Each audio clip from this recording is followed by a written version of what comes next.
Hello everyone, a very good evening to all of you. आप सभी प्यारे students का वेलकम है वाईटी योर इंग्लिश शूटर पे। मेरा नाम है अमन बहल। बाय प्रोफेशन मैं गवर्नमेंट ऑफिसर हूं और इन क्लासेस के जरिए मैं आपको सिखाता हूं कि कॉम्पिटिटिव एग्जाम्स की इंग्लिश को आप कैसे हैंडल करेंगे। एसएससी की, बैंक्स की, यूपीएससी की, आरएएस की, यूपीपीएससी की। इंग्लिश के अंदर आप अपनी स्ट्रेंथ को ढूंढें, ना कि वो आपकी कमजोरी हो।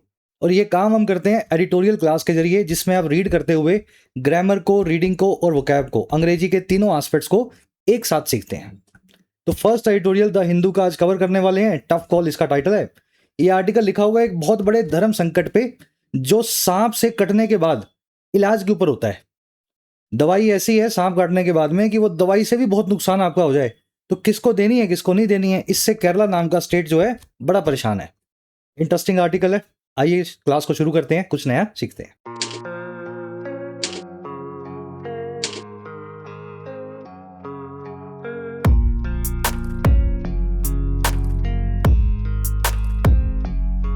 ऑलराइट, कह रहा है टफ कॉल। देखिए, कॉल का मतलब होता है आवाज, दूसरा कॉल का मतलब होता है डिसीजन। आपने कई बार सुना होगा इट इज योर कॉल। कभी मूवीज में, वेब सीरीज में देखा होगा इट इज योर कॉल।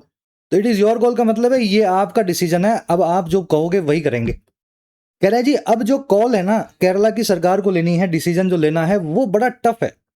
सांप का इलाज तो है हमारे पास, सांप कट जाए, काट जाए किसी को तो जहर को कैसे निकालते हैं, लेकिन वो इलाज ही अपने आप में इतना खतरनाक होता है कि डॉक्टर्स को बड़ा डिसीजन लेना पड़ता है कि किसको वो इलाज दिया जाए और किसको ना दिया जाए।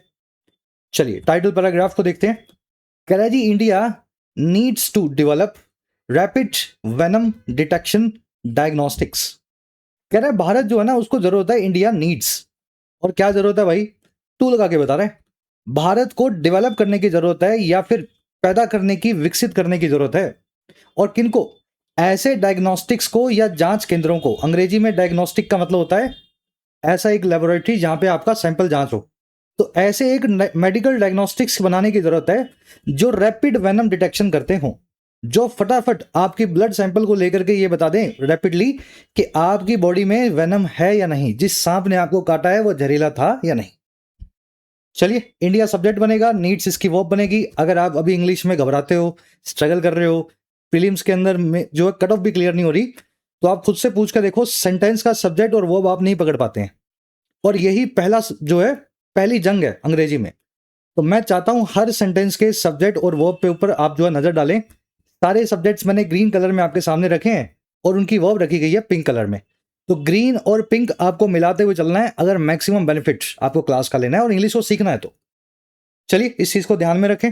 अब जल्दी से आगे बढ़ते हैं। इस आर्टिकल की मैं आपको वोकैबुलरी दिखाता हूं। 4-5 वर्ड्स है हमारे पास। ये इनडिस्क्रिमिनेट, डिलेमा, थोड़ा तोड़ के ब्रेक करके बताऊंगा ताकि दिमाग में बैठे और क्लास के बीच में आपको बार बार सोचना ना पड़े। उसी के साथ में टेलीग्राम ग्रुप को आप ज्वाइन कर सकते हैं @officialYT। जब आप सर्च करेंगे हमारा प्राइवेट ग्रुप आपको मिल जाएगा। सारे नोट्स, पीडीएफ्स, सारे नोटिफिकेशंस इस ग्रुप के अंदर अवेलेबल हैं। YT ऐप को भी अपने फोन में जरूर डाउनलोड करें। आप ही के लिए बड़े प्यार से बनाई गई है इस ऐप को। ऐप का काम है मेरी गाइडेंस के अंदर आपके एग्जाम्स की प्रिपरेशन। जैसे अगर आपको राइट करना सीखना है, आप बैंकिंग के लिए या किसी स्टेट सिविल सेवा के लिए, एग्जाम के लिए लिखना सीखना चाहते हो, एसे, प्रेसी, तो राइटिंग कोर्स को आप ज्वाइन कर सकते हो। क्रैश कोर्स की तरह 50 घंटे में आपको लिखना सिखाया गया है। इसी के साथ में अगर आपका एग्जाम है ऑब्जेक्टिव पेपर वाला, जिसमें ग्रामर, वोकैब, रीडिंग आती है, जिसमें क्लोज टेस्ट और पैराजम्बल्स, स्टार्टर्स, कनेक्टर्स आते हैं, तो एसएससी बैंक्स के एग्जाम्स के लिए हमारा पूरा टूल किट कोर्स है। 2026 के किसी भी एग्जाम को आप इससे प्रिपेयर कर सकते हैं। बड़ा कोर्स है। साथ ही आपको मिलेगा यूपीएससी और स्टेट सिविल सेवाओं का माइग्रेशन कोर्स। इस कोर्स के अंदर हम क्या करवाते हैं, आपकी राइटिंग तो दुरुस्त करवाएंगे, सिविल सेवाओं के हिसाब से अलग अलग फॉर्मेट में लिखना भी आपको सिखाते हैं। जैसे आप ऐसे कैसे लिखेंगे, प्रेसी कैसे लिखेंगे, किसी थीम के ऊपर कैसे लिखेंगे, आंसर राइटिंग कैसे करेंगे। तो ये फुल माइग्रेशन कोर्स है। इंग्लिश में आपको माइग्रेट करवा दिया जाएगा इस कोर्स की बदौलत। ये नंबर है व्हाट्सएप, टीम से आप बात कर सकते हैं वाया व्हाट्सएप। चलिए अब आर्टिकल पे आ जाओ। एक पहले आपको वोकैब दिखा दें। पहला वर्ड है आज का इनडिस्क्रिमिनेट। ये देख रहे हो आप इस आदमी को, ये अंग्रेजों की भाषा में इसको बोलते हैं काउबॉय। ये बड़ी सी कैप लगाई है, बड़े बड़े जूते। ये कुछ और नहीं है, ये अंग्रेजों का दूध पालने वाला और जो है दूध बेचने वाला, गाय वैसे बेचने वाला आदमी है। इस तरह के परिधान वो पहना करते हैं। गाय बॉयज की खासियत होती है कि इनके पास बंदूकें बहुत होती हैं। है ना, अपने जानवरों की रखवाली करने के लिए, सुरक्षा के लिए बंदूकें रखते हैं। अब ये काउबॉय जो है ये शूटिंग कर रहा है, और ये जनरली ऐसी शूटिंग होती है ना, इसको अंधाधुंध शूटिंग बोलते हैं। इसमें आप डिस्क्रिमिनेट नहीं करोगे सामने कौन खड़ा है, एक आदमी या दो आदमी, आपका दुश्मन कौन था, आपका दोस्त कौन था, है ना, बस आपको तो जितने भी खड़े हैं सबको शूट कर देना है। तो काउबॉयज की मूवीज आपको हॉलीवुड में बहुत सारी मिलेंगी, once upon a time in the west, है ना, इस तरह की। तो वहां से ये इनडिस्क्रिमिनेट वर्ड का आप कनेक्शन बिठा सकते हैं।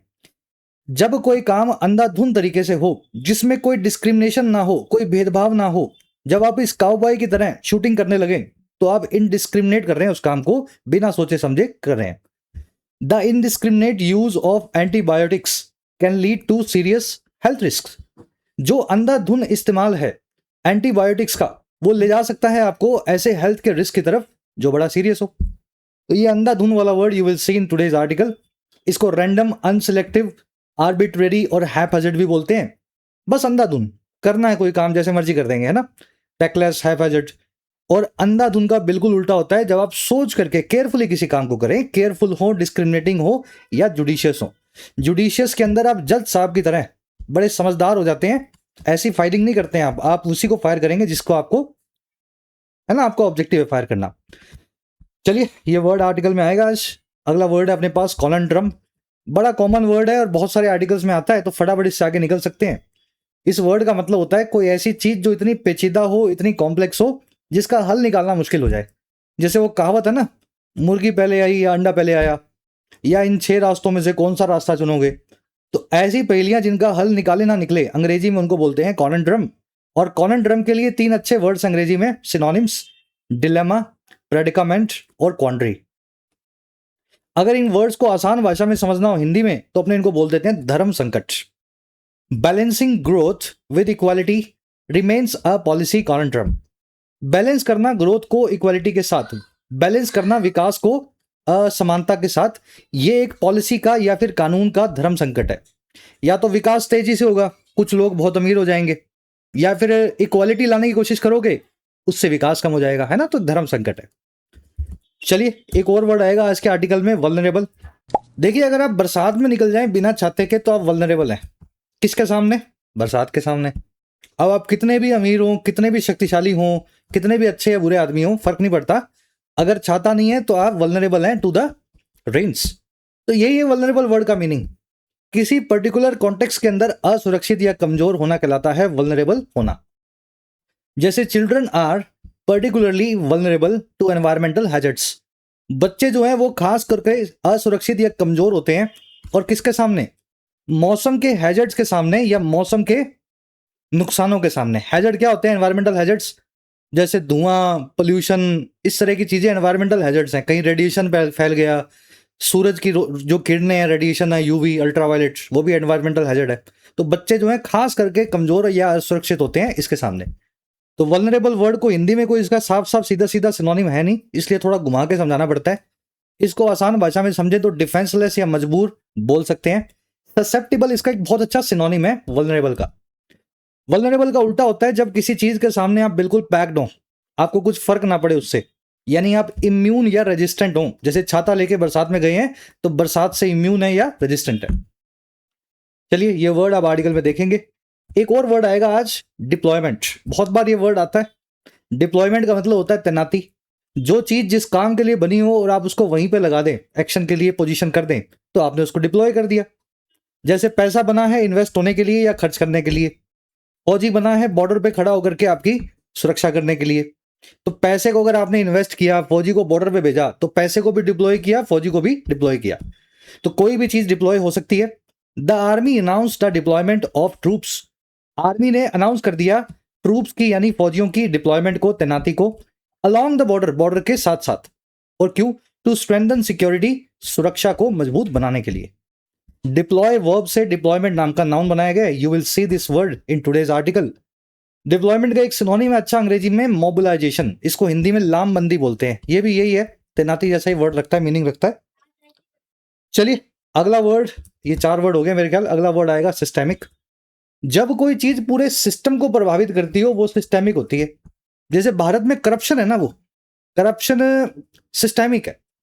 एक या दो आदमी करप्ट नहीं है, या एक या दो आदमी ईमानदार नहीं है, बहुत लोग ईमानदार है लेकिन सिस्टम के कारण फंसे हुए हैं, बहुत लोग करप्ट हैं और वही सिस्टम को चलाते हैं। तो ये करप्शन जो है ऊपर से नीचे तक हर आदमी में मिलेगा आपको। इन आम आदमी भी है ना, सरकारी जॉब से बाहर होता है, उसको भी कहीं मौका मिल जाए तो वो चौका मार देगा, 10 रुपए बचाने के लिए कुछ गलत काम कर देगा। तो ये सिस्टेमिक प्रॉब्लम है बेईमानी और करप्शन की। ऐसे इस वर्ड को सिस्टेमिक को आप याद रखें। The report highlights systemic issues in the educational system. हमारी रिपोर्ट हाईलाइट करती है सिस्टम के इश्यूज को या पूरे सिस्टम के लेवल के इश्यूज को एजुकेशन सिस्टम में या फिर शिक्षा के जो है ढांचे में। चलिए, सिस्टेमिक चीज डीप रूटेड या वाइड स्प्रेड होती है, हर तरफ जड़ें जमाई हुई होती है, फैली हुई होती है। परवेसिव भी इसको बोल सकते हैं। You will see this word in today's article. चलिए एक समरी आपको दें किस बारे में लिखा हुआ आपको पता लगे।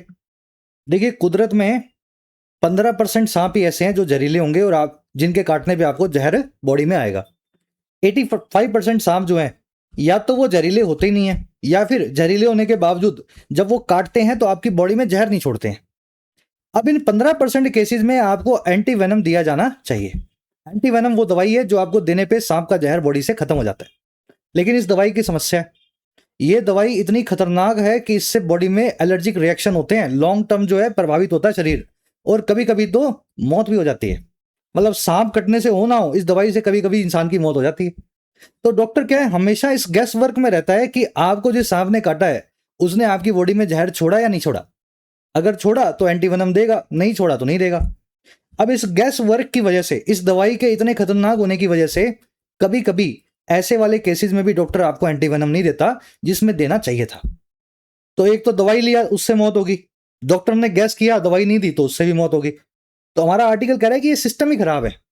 डॉक्टर आपके लक्षण पढ़ के क्यों डिसाइड करे कि आपको चाहिए या नहीं चाहिए। इसकी किट होनी चाहिए और ये किट दुनिया भर में मौजूद है, क्योंकि हमारा देश गरीब है और पीछे रहता है इन चीजों में। तो हमारे देश में भी ये फैसिलिटी, ये लैब्स और ये किट्स मंगाई जानी चाहिए। जैसे ही वो किट भारत में आ जाएगी, हर जगह मिलेगी, तो सांप कटने के बाद में आपका रैपिड टेस्ट होगा, हाथों हाथ पता लग जाएगा किस सांप ने काटा और कितना जहर छोड़ा, और उसी तरह की दवाई आपको दी जाएगी। जरूरत होगी तभी देंगे। तो एनालिटिकल टोन में हेल्थ केयर सिस्टम में एक सुधार करने की बात कर रहा है। केरला स्पेसिफिक ये प्रॉब्लम ज्यादा है। चलिए आर्टिकल को शुरू करते हैं। थोड़ा सा डिटेल में मजा लेना है क्लास का, तो हर सेंटेंस को पहले आपको खुद से पढ़ना है। ये आर्टिकल 500 वर्ड्स का था जिसको मैंने छोटा करके 200 वर्ड्स का कर दिया। अगर इसको आपने ठीक से पढ़ लिया तो 500 वर्ड वाला आर्टिकल आप खुद पढ़ोगे ना, आपको खुद ही पता लग जाएगा कि सब कुछ आता है। तो टाइम सेव करने के लिए एक्सरसाइज मैं कर रहा हूं और ज्यादा मुश्किल बना करके लाया हूं आर्टिकल को। हर सेंटेंस को पहले वीडियो को पॉज करके खुद से ट्राई देनी है, फिर मेरे साथ मिलकर पढ़ना है। शुरू करें। फर्स्ट पैराग्राफ आपके सामने है, वीडियो को पॉज करो, जितना पढ़ा जा सके मीनिंग निकले निकाल लो। चलिए, कह रहा है जी, rising temperatures and ectothermic nature of snakes have pushed them into human spaces in Kerala. कह रहा है बढ़ते हुए जो टेम्परेचर है, ग्लोबल वार्मिंग है, और जो एक्टोथर्मिक नेचर है सांपों का। अब ये एक्टोथर्मिक क्या होता है? देखिए, एक्टो का मतलब होता है लचीला, फ्लेक्सिबल। थर्मिक बना है थर्मा से यानी तापमान से। एक्टोथर्मिक वो जानवर हैं जो कैसे भी एनवायरनमेंट में जी लेते हैं। बहुत गर्मी होगी तो अपना खून ठंडा कर लेंगे, शरीर को ठंडा कर लेंगे। बहुत सर्दी होगी तो शरीर को गर्म कर लेंगे। हालांकि वो जगह सही ढूंढेंगे जहां उनको बहुत देर तक गर्म या ठंडा करके ना रहना पड़े, वो जगह को बदलने की कोशिश करेंगे, लेकिन एक बार अपना अंदर का टेम्परेचर बदल लेते हैं। कह रहा है बढ़ता हुआ तापमान और सांपों का जो ये नेचर है अपना टेम्परेचर बदल करके कहीं भी सर्वाइव करने का, कह रहा है इन दोनों चीजों ने पुश कर दिया है इन सांपों को। और कहां पे? ह्यूमन स्पेसीज में या फिर हमारे रहने की जगहों में। और कहां पे? केरला नाम के शहर में या स्टेट में, खासकर इन केरला। और कह रहा है ये काम सारा हुआ कैसे है? Increasing snake bite incidents despite the wide availability of anti snake venom और ASV। कह रहा है ये जो काम हुआ है ना, ये हुआ है इंक्रीज करते हुए। वर्ब के ING फॉर्म लगी हुई है कॉमा के बाद में, तो पार्टिसिपल बना रही है और एक एडिशनल और साइमल्टेनियस एक्शन को बता रही है। कह रहा है जब इन दोनों चीजों ने सांपों को धकेला हमारे घरों के आसपास केरला के अंदर, तो ये काम इन्होंने किया बढ़ाते हुए सांप के कटने के इंसिडेंट्स को। और ये तब हुआ है बावजूद जब वाइड अवेलेबिलिटी है, बहुत बड़े स्तर पे उपलब्धता है एंटी स्नेक वेनम की या फिर सांप के जहर की दवाइयों की, है ना, जहर को काटने वाली दवाओं की। दवाई सब जगह है लेकिन फिर भी इंसिडेंट बढ़ रहे हैं। चलिए, टेम्परेचर्स और नेचर इन दोनों की वर्ब है पुश, पुश करना, किसी को धकेलना। ह्यूमन स्पेसिस यानी वो स्पेस जहां इंसान रहता है। डिस्पाइट का मतलब होता है बावजूद, तो बावजूद हमारे पास दवाई है सांप के जहर की, लेकिन फिर भी सांप काटता जा रहा है और समस्या ऐसी है कि लोगों को बचाना मुश्किल हो रहा है केरला में। चलिए, डिस्पाइट का मतलब है बावजूद, आपको अच्छे से पता है, परसों एक कॉन्सेप्ट करवाया था मैंने इस पे, डिस्पाइट और ऑल्दो के बीच का डिफरेंस। अगेन आज मैं रिपीट नहीं करूंगा, एक ही बात को 2 बार 3 बार रिपीट करना लगातार ठीक नहीं होता, फिर करवाएंगे किसी क्लास में। जिन स्टूडेंट्स ने परसों क्लास को लिया था, एक बार खुद से चेक करो कि यहाँ पे ऑल्दो क्यों नहीं लग सकता, डिस्पाइट ही क्यों लगा हुआ है।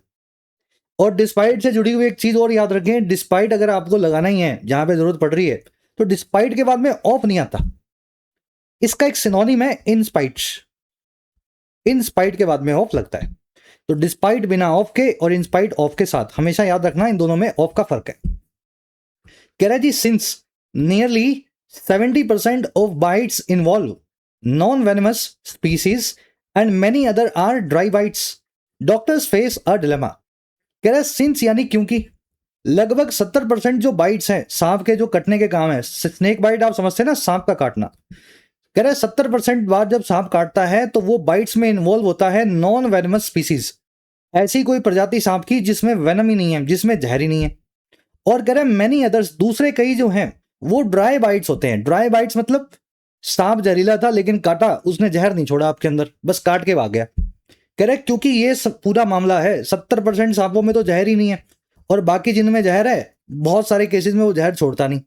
कह रहे तो डॉक्टर्स जो है ना, एक डिलेमा को, एक क्वांड्री को, एक प्रेडिकामेंट को, या फिर धर्म संकट को फेस करते हैं।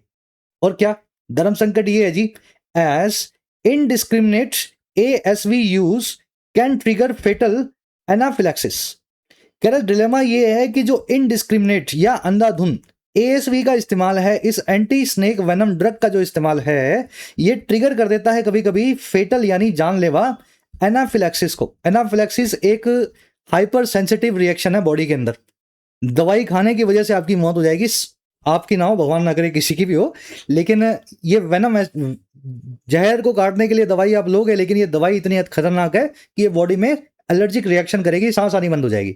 कह रहा है कि ये डिलेमा इसी चीज की है कि जो अंधाधुंध दवाई देने का काम है, एक ही आदमी को साल में 2 बार ये दवाई देनी पड़ जाए, तो कह रहा है उससे एनाफिलैक्सिस जो है ट्रिगर हो जाता है।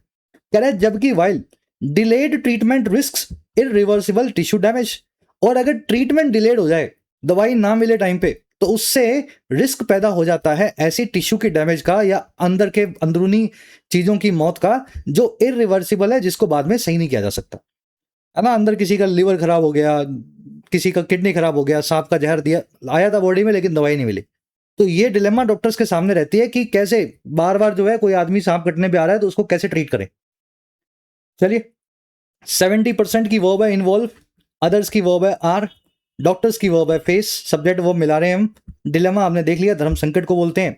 इनडिस्क्रिमिनेट यानी अंधाधुंध, वो कार्बॉयज है ना हॉलीवुड वाले, बस वो गोलियां चलाते हैं जब चलाने लगते हैं, कोई मूवी आप देखना पुरानी। ASV यूज आपने देख लिया, एंटी वेनम्स का यूज हो रहा है, और उसकी वर्ब है कैन ट्रिगर। फेटल कौन सी चीज होती है, देखो अंग्रेजी में 2 वर्ड्स हैं, फेटालिटी और कैजुअलिटी, आगे आएंगे वर्ड्स। फेटल यानी जिसमें फेटालिटी हो यानी डेथ्स हो, कैजुअलिटी यानी जिसमें डेथ्स प्लस में इंजरीज दोनों हो। कोई एक्सीडेंट हुआ, उसमें 20 लोग मारे गए, तो फेटालिटीज कितनी हुई 20, लेकिन उसमें 50 लोग घायल भी हुए, तो कैजुअलिटी कितनी हुई 20 + 50 70। तो ये फर्क है इन दोनों में, ध्यान में रखें। चलिए, अब एक प्यारा कॉन्सेप्ट आपको करवाएंगे, ये क्वेश्चन मैंने उठाया है क्लोज टेस्ट का। एक क्लोज टेस्ट में हमने देखा कि वेनम और पॉइजन दोनों वर्ड सेट बैठ रहे थे, लेकिन इन दोनों को ऑप्शन में दिया हुआ था। वेनम का मतलब भी जहर होता है, पॉइजन का मतलब भी जहर होता है, तो कौन सा जहर कहां पे यूज होगा, किस तरह का जहर कहां यूज होगा। देखिए, वेनम वो जहर है जो आपको किसी जानवर के काटने से बॉडी में आए। पॉइजन वो जहर है जिसको आप खा करके या एब्जॉर्ब करें, स्किन से, चाहे खाने से, चाहे, है ना। अगर किसी इंसान ने कोई दवाई ऐसी पी ली है जिसमें जहर था, कोई ड्रग ऐसी है, तो वो पॉइजनस है। अगर किसी सांप ने काटा, किसी बिच्छू ने काटा, तो आपके अंदर जो जहर आया वो वेनम है। इसलिए सांप बिच्छू वेनमस होते हैं, और खाने की चीजें पॉइजनस होती हैं जिनमें जहर हो। तो ये फर्क है दोनों में, देखना बड़े अच्छे अच्छे क्वेश्चंस पूछता है क्लोज टेस्ट में, इस तरह के भी आते हैं। आगे बढ़ते हैं।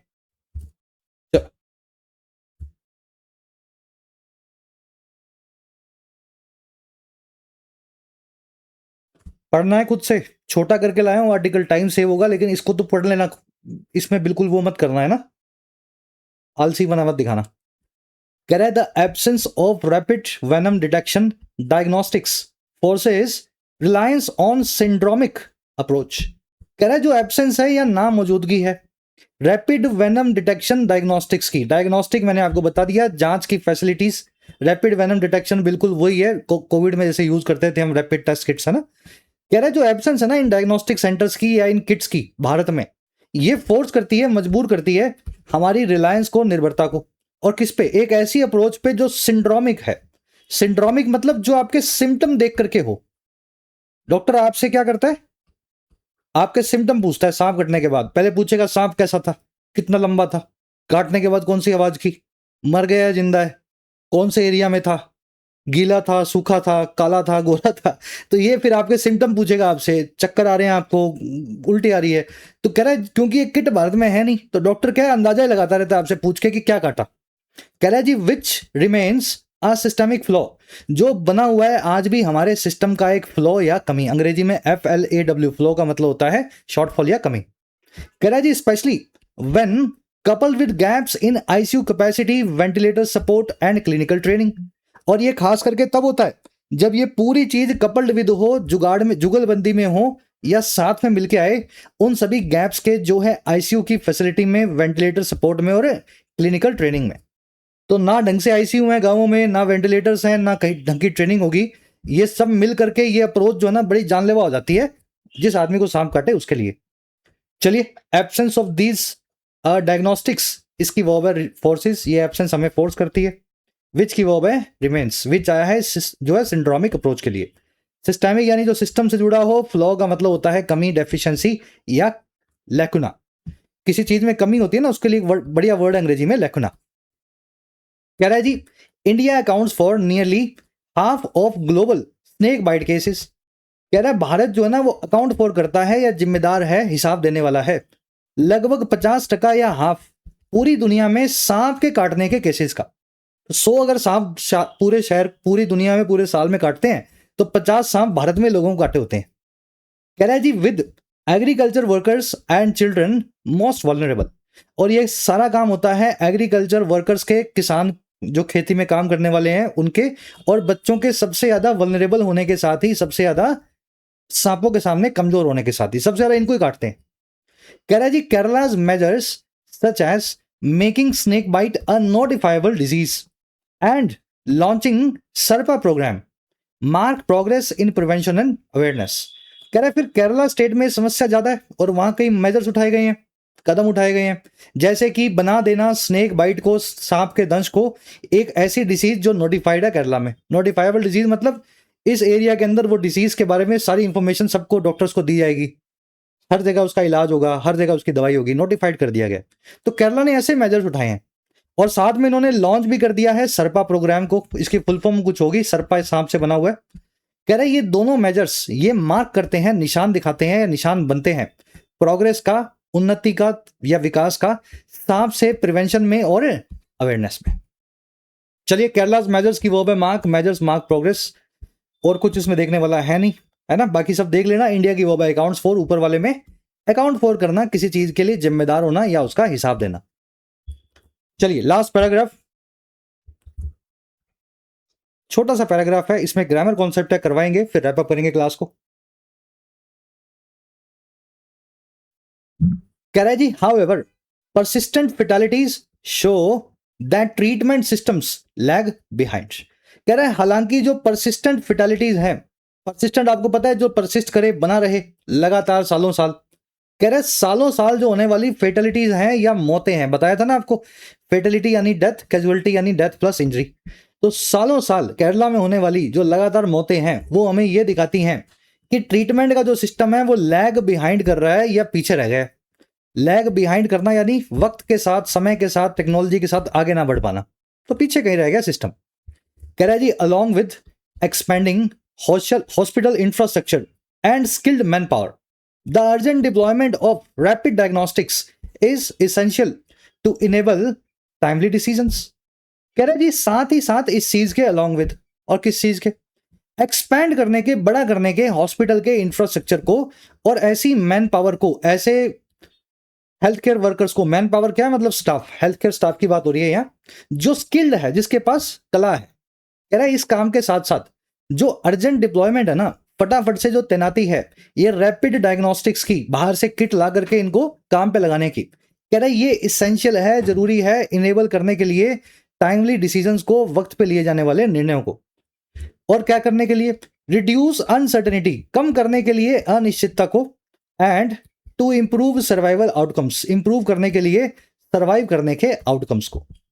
तो डॉक्टर्स का क्या है, वो अंदाजा लगाने वाला काम भारत में बंद होना चाहिए। ये किट आ जाए, इस किट को लगा के डॉक्टर खुद ही देख ले क्या काटा था और क्या इलाज करना है, सांप की एंटीवेनम की जरूरत है या नहीं। तो कह रहा है हॉस्पिटल इंफ्रास्ट्रक्चर को तो बढ़ाना ही है, लेकिन मेन काम है रैपिड डायग्नोस्टिक किट कहीं से ले आओ और हर हॉस्पिटल में पहुंचा दो, डिप्लॉयमेंट कर दो इनकी। ये जरूरी है कि वक्त पे आप कैसे डिसीजन लेंगे सांप के काटने पे, कैसे अनिश्चितता को कम करेंगे और लोगों के सर्वाइव करने का जो आउटकम है, नतीजा है, उसको इंप्रूव करेंगे। तो ये स्ट्रक्चर थी लास्ट सेंटेंस की। डिप्लॉयमेंट की वर्ब है, डिप्लॉयमेंट की वर्ब है इज। आउटकम का मतलब होता है नतीजा। It is essential to do 3 things. ये जो डायग्नोस्टिक है ना, ये एसेंशियल या जरूरी है 3 कामों के लिए। तो पहला काम है टू इनेबल, दूसरा काम है टू रिड्यूस, तीसरा काम है टू इंप्रूव। तो टू इन्फिनेटिव 2 बार 3 बार 4 बार अगर आ जाए कोमा लग के, तो एक बार ही टू लिखा जाता है, बाकी जगह अंडरस्टूड होता है, उसको ओमिट करते हैं।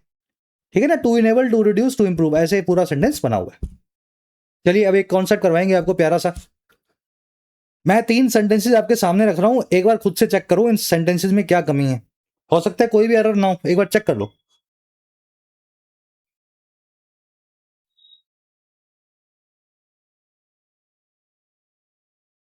The USA as well as dozens of European nations are part of NATO. America और साथ ही साथ, एज वेल एज मतलब साथ ही साथ, दर्जनों जो है यूरोपियन नेशन जो हैं वो पार्ट है, हिस्सा है नेटो का। कौन है हिस्सा नेटो का? अमेरिका है, और साथ में डजनों, डजन्स या दर्जनों जो है यूरोपियन नेशंस हैं। जब अमेरिका और दर्जनों मिल गए तो प्लूरल हो गया, वर्ब को आपने आर लगाया, लेकिन वर्ब आएगी यहां पे is. The boy besides his friends is responsible. ये लड़का जो है साथ ही साथ, बिसाइड्स अपने फ्रेंड्स के, अपने दोस्तों के, ये जिम्मेदार है इस घटना के लिए। लड़का भी जिम्मेदार है, उसके दोस्त भी जिम्मेदार हैं, सब जिम्मेदार हैं, लेकिन वर्ब आर की जगह फिर भी लगाई गई है इज। पहले में आर गलत था, यहां भी आना चाहिए था इज। तो ये क्या चक्कर है? देखो ये चक्कर है जी इन कॉमास का और इन सारे के सारे प्रेपोजिशंस का। ये सारे प्रेपोजिशन जो है ना, अंग्रेजी में बात करते हैं साथ ही साथ की, with, along with, alongside, in addition to, as well as, besides, including. जब भी ये साथ ही साथ वाला मीनिंग दें तो ये प्रेपोजिशन अपना एक ऑब्जेक्ट लेंगे, और आपको ध्यान ये रखना है कि टेक्निकली वो ऑब्जेक्ट सब्जेक्ट का पार्ट नहीं होता। अब मैं बताता हूं आपको सेंटेंस कैसे बना था। सब्जेक्ट है USA, as well as a preposition, वैसे कंजंक्शन भी होती है ये, लेकिन यहां प्रेपोजिशन का काम कर रही है। प्रेपोजिशन का ऑब्जेक्ट है डजन्स ऑफ नेशंस, तो इस एज वेल एज ने डजन्स ऑफ नेशंस को अपना ऑब्जेक्ट बना लिया। अब ये डजन्स ऑफ नेशंस, ये पूरा का पूरा फ्रेज सब्जेक्ट का पार्ट नहीं बचा। सब्जेक्ट कौन रह गया? यूएसए। यूएसए क्या सिंगुलर है? वर्ब आएगी यहाँ पे इज। बिल्कुल काम ये यहां भी हुआ। बिसाइड्स, बिसाइड्स भी एक प्रेपोजिशन है, इसका मतलब भी वही है, साथ ही साथ। इसके बाद में इसका ऑब्जेक्ट है हिज फ्रेंड्स। इस पूरी प्रेपोजिशन और इसके ऑब्जेक्ट को आपको अलग कर देना होगा, क्योंकि ये एक दूसरे को सेटिस्फाई कर रहे हैं। सब्जेक्ट बचा बॉय, बॉय की वर्ब आएगी सिंगुलर। तो ये सारे फ्रेजेस को ध्यान रखना है, और यहां भी ये फॉर्मूला लगा हुआ है। देखो क्या चीज एसेंशियल है? इसेंशियल है कि एक्सपैंड करें हॉस्पिटल इंफ्रास्ट्रक्चर को, और साथ ही साथ स्किल मैन पावर को लाएं, और साथ ही साथ डिप्लॉय करें रैपिड जो है डायग्नोस्टिक्स को। लेकिन सेंटेंस ऐसा बनाया गया, देखो, द डिप्लॉयमेंट इज एसेंशियल। ये ऊपर क्या है? ये अलोंग विद प्रेपोजिशन का ऑब्जेक्ट बना दिया, along with expanding hospital infrastructure and skill man power. तो अलोंग विद प्रेपोजिशन और इसके ऑब्जेक्ट को हमने सब्जेक्ट का पार्ट नहीं माना। सब्जेक्ट बच गया डिप्लॉयमेंट, वो आगे इसकी केस। तो ये प्यारा कॉन्सेप्ट है, ये 8 प्रेपोजिशन है आपके सामने, इनको देना, ध्यान रखना इनका। लास्ट सेंटेंस में आपको क्लास वर्क दे रहा हूं, वीडियो को पॉज करो, इसको ट्राई दो। द बुक्स ध्यान देना, in addition to the notes are useful. ये किताबें जो हैं नोट्स के साथ साथ बड़ी यूजफुल हैं, काम की हैं। सही है गलत है बस इतना बता दो कमेंट सेक्शन में। The books in addition to the notes are useful.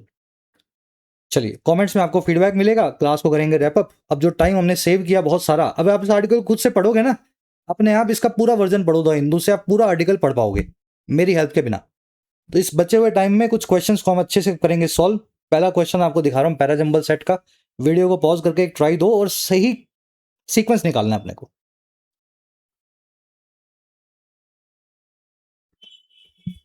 Alright, meaning करवा देता हूं मैं ऐसा होप कर रहा हूं कि आप पहले ट्राई दोगे, है ना।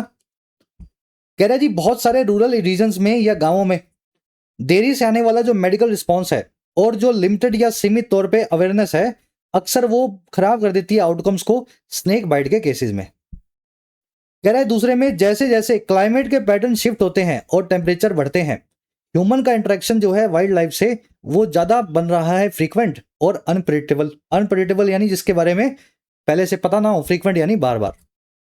फर्स्ट केस में क्या बताया? फर्स्ट केस में बताया गया स्नेक बाइट के केसेस में समस्या क्या है।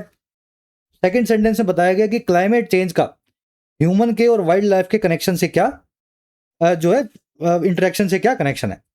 थर्ड देखो, public health systems already under strain struggle to balance prevention, timely diagnosis and effective treatment. जो हमारे पब्लिक हेल्थ के सिस्टम है, सरकारी अस्पताल जो ऑलरेडी अंडर स्ट्रेन है, दबाव के तले हैं, वो बड़ा स्ट्रगल करते हैं बैलेंस करने में या संतुलन बनाने में कि प्रिवेंशन हो, टाइम पे जांच हो और इफेक्टिव तरीके से ट्रीटमेंट हो। अब किसकी हो हमें नहीं पता, बीमारी का नाम यहाँ पे सी में नहीं बताया गया। डी में बताया गया, कह रहा है नतीजन कॉन्सिक्वेंटली मैनेजिंग एनवेनमेशन। एनवेनमेशन यानी सांप का वेनम आपके शरीर में छोड़ना और आपके शरीर को जहरीला बनाना, इसको अंग्रेजी में बोलते हैं एनवेनमेशन। कह रहा है जी, मैनेज करना सांप के जहर के असर को ये रिक्वायर करता है, जरूरी बनाता है ना केवल मेडिकल रेडीनेस को बल्कि पूरे सिस्टम में इंप्रूवमेंट्स को, ताकि डिसीजन मेकिंग टूल्स को अच्छा किया जा सके। तो ये सांप से रिलेटेड है। तो मैं इतनी सी चीज देख पाया, ये सांप से जुड़ा हुआ है, ये सांप से जुड़ा हुआ है, ये पब्लिक हेल्थ सिस्टम्स की बात कर रहा है और पता नहीं है किस बीमारी की बात कर रहा है। और इसमें बैकग्राउंड दिया गया क्लाइमेट चेंज से आदमी और वाइल्ड लाइफ जो है आपसी में इंटरेक्ट करते हैं। अब थोड़ा सा लॉजिक लगाएंगे। सबसे पहले हमें बैकग्राउंड देना होगा कि आदमी और सांपों का सामना क्यों हो रहा है। बी में बताया गया ऐसा ही है ना, आदमी बहुत ज्यादा टेम्परेचर राइज हो रहे हैं, क्लाइमेट पैटर्न शिफ्ट हो रहा है, तो सांप हमारे घरों तक चल के आ रहा है, यही रीजन है। फिर दूसरा बता रहा है जी, वाइल्ड लाइफ के अंदर भी, जंगली जानवरों में भी सांप हमारे लिए क्यों खतरनाक है। बहुत सारे रूरल रीजन्स में डिलेड रिस्पॉन्स और लिमिटेड अवेयरनेस जो होती है, उससे आउटकम और खराब होता है स्नेक बाइट के केसेस में। फिर बता रहा है जी, सी के अंदर पब्लिक हेल्थ सिस्टम जो पहले से ही स्ट्रेन में है, फिर वो भी स्ट्रगल करते हैं कि कैसे प्रिवेंशन को और टाइमली डायग्नोसिस को और इफेक्टिव ट्रीटमेंट को रोका जा सके। किसका? सांप का। भाई पहले आप जानवरों की बात करो, फिर सांपों की बात करो, फिर बताओ कि सांपों की ट्रीटमेंट कैसे करनी है। कटा हुआ आदमी हो कोई सांप से, उसका ट्रीटमेंट कैसे होगा। ये पहले नहीं लिख सकते सी वाला, पहले आपको बी वाला लिखना पड़ेगा, फिर आपको ए वाले में सांप की बात करनी होगी, फिर आपको बताना होगा सांप के साथ समस्या क्या है, फिर डी में लिखाओगे, बताओगे नतीजन क्या हुआ। कॉन्सिक्वेंटली सिस्टम में ही इंप्रूवमेंट चाहिए, ना केवल मेडिकल फैसिलिटी से काम होगा। लॉजिकल बनाओगे तभी बन पाएगा। मेंस लेवल का क्वेश्चन था और बताना जरूर से आंसर जो बन रहा है मेरा बी, ए, सी, डी कितने लोगों का सही था। चलिए अब कुछ क्वेश्चन है अपने पास with respect to RC. Central idea इस आर्टिकल का क्या है, पढ़ के बताओ चारों में से क्या लगता है आपको, और इनमें से कौन सी स्टेटमेंट डॉक्टर्स के द्वारा फेस की जा सकने वाली डिलेमा को, धर्म संकट को बताती है। डॉक्टर्स का धर्म संकट यह है कि इस आदमी को पहचान के उसको सांप की दवाई देनी है। अगर उसको दवाई ऐसे ही दे दी, हर तीसरे दिन चौथे दिन उसको सांप काटता है, मान लो कोई आदमी खेत में है, साल में 3 बार उसके साथ ऐसी घटना होती है, तो 3 में से उसको एक बार ही सांप ने एक्चुअल में काटा था जहरीले ने, तो 3 बार उसको दवाई नहीं दे सकते। देगा तो डॉक्टर जो है ना, उस मरीज की जान पे जो है खतरा आ जाएगा। तो ये डिलेमा है इसकी। उसको रिस्क को बैलेंस करना है एएसवी के ओवर यूज को डिलेड ट्रीटमेंट के सामने। एएसवी देनी भी जरूर है जब सही में सांप ने काटा हो, और तब बिल्कुल नहीं देनी है जहां पे सांप ना काटा हो, जहां पे जहर बॉडी में ना हो। ये सबसे बड़ा धर्म संकट होता है, डॉक्टर्स को अंदाजा लगाना पड़ता है। फर्स्ट में आपसे पूछा सेंट्रल आइडिया क्या है। सेंट्रल आइडिया सिंपल है जी, ये कह रहा है कि रिफॉर्म्स लाने पड़ेंगे डॉक्टर्स के आइडिया के ऊपर, गैस वर्क के ऊपर हमें अब निर्भर नहीं करना है। एग्जिस्टिंग ट्रीटमेंट ठीक है, सब दवाइयां हैं हमारे पास, रिफॉर्म ऐसे लाओ कि डायग्नोस्टिक अच्छे से हो सके, किसको वो दवाई देनी है हमें पता लगे। बस यही आर्गुमेंट इस आर्टिकल में प्रेजेंट की गई है। तो सेकंड में आंसर है सी, थर्ड में आंसर है बी। चलो अब कुछ क्वेश्चंस आप खुद से सॉल्व करेंगे। ये आर्टिकल सच में बड़ा नॉलेज देने वाला था, नॉलेजेबल आर्टिकल था।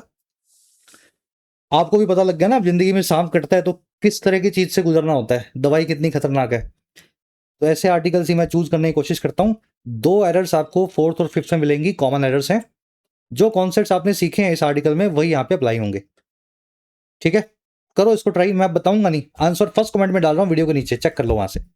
कॉनंड्रम वर्ड का मीनिंग पूछा है आपसे, चाहे हिंदी में लिख दो, बस इसका मीनिंग बताना है आपको। ऑन इनडिस्क्रिमिनेट, इसका एंटोनिम बताना है, सिनोनिम नहीं, उल्टा। इनडिस्क्रिमिनेट मीनिंग आपने देख लिया, लैग बिहाइंड भी आया था, हैप एजेड भी आया था, वल्नरेबल भी आया था, जुडिशियस भी आया था।